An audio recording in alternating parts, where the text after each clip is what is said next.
பிப்ரவரி 6ஆம் தேதி நம்ம அதிர்சருடைய விடாமுயற்சி திரைப்படம் ரிலீஸ் ஆச்சு. மிகுந்த எதிர்பார்ப்புகளுக்கு மத்தியில திரைக்கு வந்த இந்த படம் ரசிகர்கள திருப்திப்படுத்துச்சு.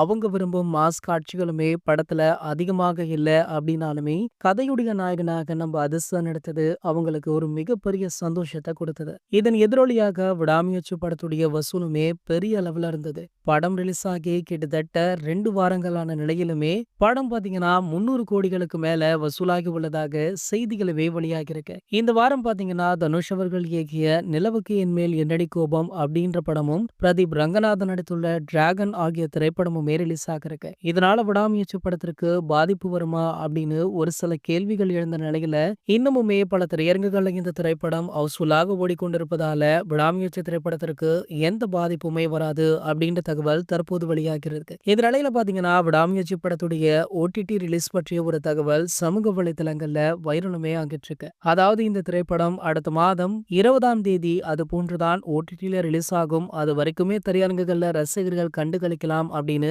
ஒரு சில திரையரங்க உரிமையாளர்களும் படக்குழு தரப்புல இருந்து அதிகாரப்பூர்வ தகவலுமே வெளியாகி இருக்கு. மேலும் பாத்தீங்கன்னா இந்த வருடம் ஏப்ரல் 10ஆம் தேதி அதிர்சருடைய மற்றொரு படமான குட் பேட் அக்லி திரைப்படமுமே ரிலீஸ் ஆகுது அப்படின்றதுமே குறிப்பிடத்தக்கது. இது போன்ற சினிமா செய்திகளை பத்தி நீங்க உடனே தெரிஞ்சுக்க நம்மளுடைய தமிழ் நியூஸ் எக்ஸ்பிரஸ் சேனலை மறக்காம சப்ஸ்கிரைப் பண்ணிக்கோங்க.